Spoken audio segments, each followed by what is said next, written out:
Iran ने यरूशलेम में हमले को अंजाम दिया है और ईरान ने यरूशलेम पर जिस तरीके से कई मिसाइलें दागी हैं उसकी तस्वीर अब आपके सामने होगी। यरूशलेम में कई जगहों पर धमाकों की खबर है।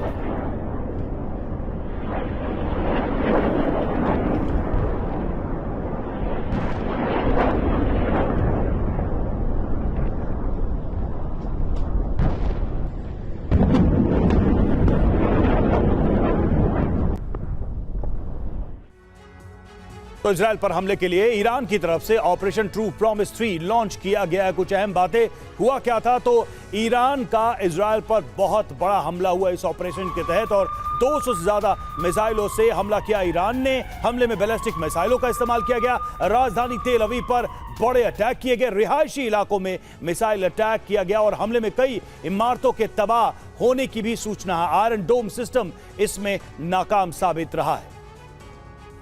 हालांकि कहां पर ये हमले हुए हैं, तेल अवीव, यरूशलेम, हाइफा और एश्केलॉन, इसके अलावा हुवारा और अजदीद। रिजवी सर समझाइए, यरूशलेम ही क्यों? क्योंकि जिस तरीके से धार्मिक महत्व की बात आपने थोड़ी देर पहले कही थी, राजनीतिक रूप से भी बहुत सेंसिटिव, ऐसे में यरूशलेम को टारगेट करने के जरिए क्या संदेश? देखिए, ईरान का शुरू से ही इरादा क्या, उनका एक प्रण है और उनका एक अपनी कौम को कि हम यहूदियों को इस धरती से खत्म कर देंगे, ये उनका डॉक्ट्रिन है। वो उसी पे काम कर रहे हैं। पहले तो मिलिट्री बेसिस पे किया, पिछली दफे जब हमले हुए थे तब उन्होंने मिलिट्री बेसिस पे किए थे इजराइल के।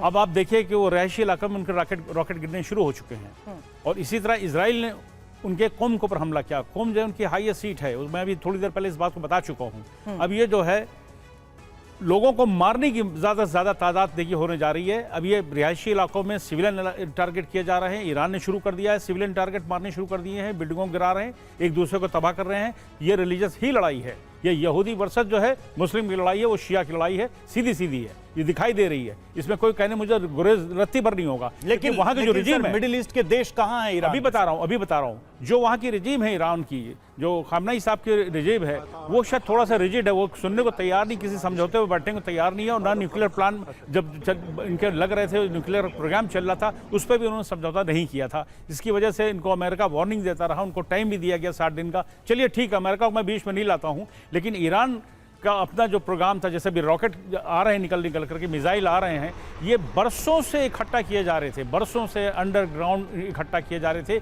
सिर्फ इजराइल से लड़ने के लिए। ईरान की लड़ाई किसी से नहीं है, इजराइल से है और इजराइल को ख़त्म करने के लिए, तबाह करने के लिए है। क्योंकि यहूदियों से पुरानी लड़ाई आज की नहीं है, बहुत पुरानी लड़ाई चली आ रही है, वही लड़ाई लड़ी। ठीक है, सवाल है कि इससे क्या हासिल होगा ईरान को, क्योंकि अगर ये वॉर कंक्लूड होता भी है तो इसमें क्या वाकई में ईरान कुछ हासिल कर पाएगा, ये सबसे महत्वपूर्ण सवाल है। हाँ बिल्कुल।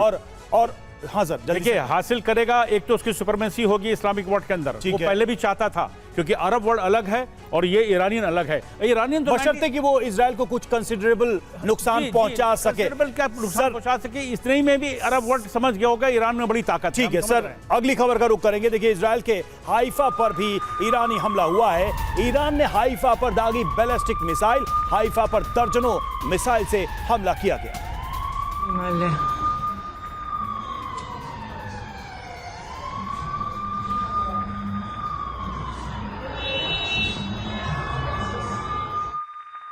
और तुबास के आसमान में भी ईरानी मिसाइल दिखी। अगली बड़ी खबर है, ईरान ने इजराइल पर मिसाइल अटैक किया, 200 से ज्यादा मिसाइल दागी गई हैं।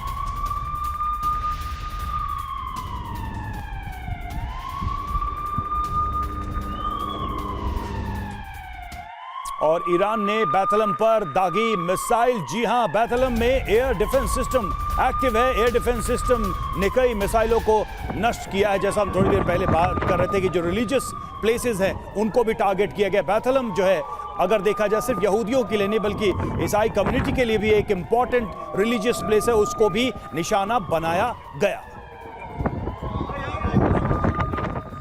अब तेल अवीव से तबाही की एक और तस्वीर आपके सामने होगी, क्योंकि बैलिस्टिक मिसाइल तेल अवीव में गिरी है और मिसाइल हमले से तबाही की ये एक और तस्वीर है। बैलिस्टिक मिसाइल ने डिफेंस सिस्टम को भेद दिया, रिहायशी इलाके में मिसाइल अटैक।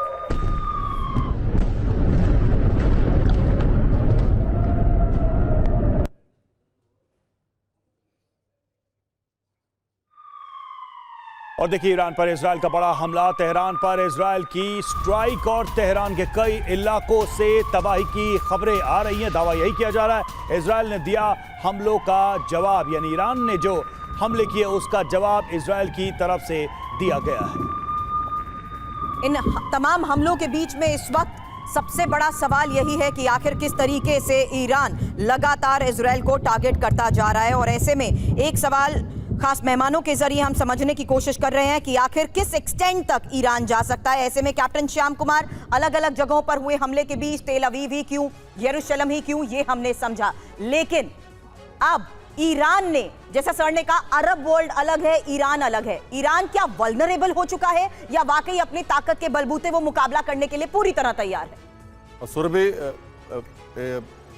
समुद्र से आया हूं और विशाल और गहरे समुद्र से तो गंभीर बातें कहूंगा। अब देखिए, आपके स्टूडियो से पिछले 3 सालों से 4 सालों से लगातार जब से हमास और इजराइल लड़ रहा है, हम एक बात कहते आए हैं कि आज का मिडिल ईस्ट प्रोग्रेसिव है।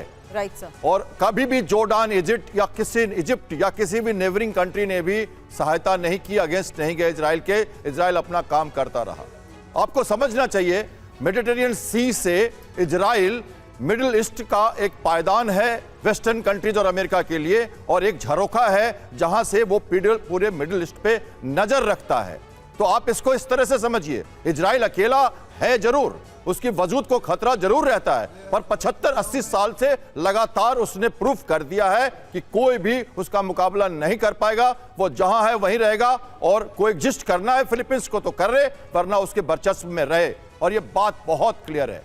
तो आपको समझना चाहिए कि आज का मिडिल ईस्ट वो नहीं है। मैं करूं बात ईरान की, तो ईरान के पास वॉर वेजिंग कैपेसिटी नहीं है।